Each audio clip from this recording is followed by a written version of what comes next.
જય માતાજી દર્શક મિત્રો, પુરુષ કિચનમાં આપનું સ્વાગત છે। આજે એક નવી મીઠાઈ બનાવીશું અને એ પણ ખાંડ વગર। રક્ષાબંધન સ્પેશિયલ આ મીઠાઈ તમે એકવાર ચોક્કસ ટ્રાય કરજો, ખૂબ જ ટેસ્ટી બનશે। એને બનાવવાની શરૂઆત કરીએ તો એક કઢાઈમાં 1 કપ બેસન લીધું છે।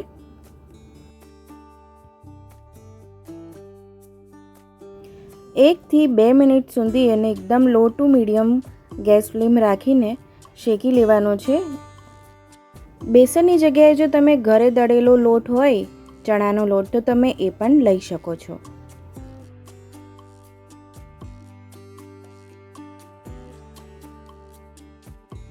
તો હવે બેસન સરસ એવો શેકાઈ ગયો છે। તો 1 કપ હવે આપણે કોપરાનું છીણ એડ કરવાનું છે અને એને પણ કલર ના બદલાઈને એ રીતે આપણે શેકી લેવાનું છે।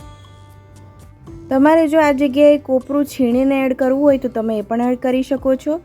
કોપરાના છીણને બદલે જો તમારી પાસે મખાના હોય તો મખાનાને શેકીને એનો મિક્સરમાં ક્રશ કરીને પણ એડ કરી શકો છો, તો એ પણ ખૂબ જ હેલ્ધી ઓપ્શન છે। તો આપણું જે કોપરાનું છીણ છે એ શેકાઈ ગયું છે। હવે 5 ટેબલ સ્પૂન ઘી લઈશું।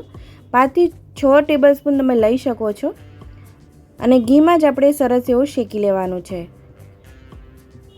તો હવે મિત્રો, જો તમારે ધ્યાન એ રાખવાનું છે કે આપણું ગેસ ફ્લેમ છે ને એકદમ લો રાખવાની છે અને લો ગેસ ફ્લેમ પર જ આપણે આને શેકીશું। જો ફાસ્ટ કે મીડિયમ ગેસ ફ્લેમ રાખીશું ને તો આપણો જે ચણાનો લોટ છે, કોપરાનો કલર એકદમ ચેન્જ થઈ જશે અને મીઠાઈનો કલર સારો આપણે જોઈએ એવો નહીં મળે। તો 2 થી 3 મિનિટ ધીમા ગેસ ઉપર શેક્યા પછી આ રીતનાનું ટેક્સચર થઈ જશે।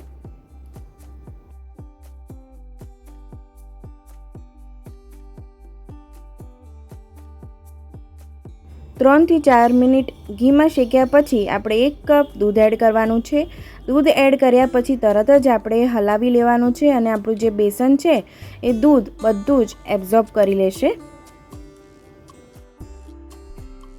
તમારે જો નોનસ્ટિક કઢાઈ લેવી હોય તો તમે એ પણ લઈ શકો છો, એમાં વધારે ઇઝી પડતું હોય છે।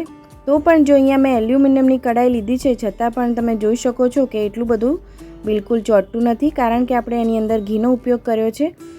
હવે આપણે એડ કરવાનું છે 1 થી 1.5 કપ જેટલી સાકર। તો અહીંયા આપણે ખાંડનો ઉપયોગ નથી કરવાનો, સાકરનો ઉપયોગ કરીશું, જેથી હેલ્ધી ઓપ્શન તૈયાર થઈ જાય, આપણી હેલ્ધી મીઠાઈ તૈયાર થઈ જાય। સાકરનો ભૂકો પણ તમે લઈ શકો છો। તો જ્યાં સુધી આપણી સાકર ઓગળે અને ઘી છૂટું પડે ને ત્યાં સુધી આપણે આ મિક્સચરને શેકવાનું છે અને એકદમ ધીમી ગેસ ફ્લેમ રાખીને જ આપણે શેકીશું।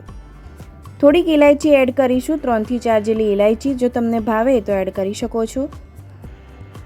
હવે બરાબર મિક્સ કરીશું અને 5 થી 7 મિનિટ પછી આપણું ઘી છૂટું થઈ ગયું છે અને તમે કલર પણ જોઈ લો મિત્રો, કેટલો ચેન્જ થઈ ગયો છે। તો સરસ ઘી છૂટું પડે અને આપણી સાકર સરસ ઓગળી જાય પછી આપણું મિક્સચર તૈયાર થઈ જશે। તમે જોઈ શકો છો કે આપણું ઘી એકદમ છૂટું પડી ગયું છે। તો હવે આ મિક્સચરને આપણે કોઈ પણ એવું મોલ્ડ હોય તમારી પાસે, થાળી હોય તો પણ ચાલશે, એની અંદર આપણે કાઢી લેવાનું છે।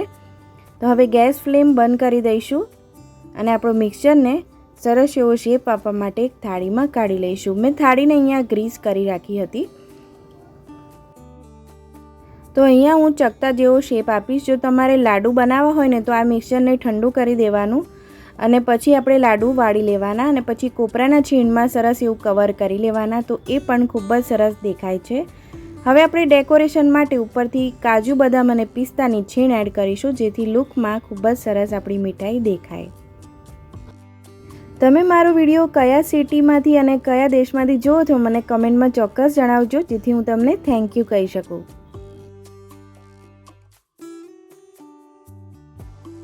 દસ 15 મિનિટ પછી આ રીતે આપણે કટિંગ કરી લઈશું। સરસ એવું આપણું સેટ થઈ જશે મીઠાઈ। આ રીતે ચોરસ કટિંગ કરી લઈશું। જો તમારે કાજુ કતરી જેવો શેપ આપવો હોય ને તો તમે એવો પણ આપી શકો છો।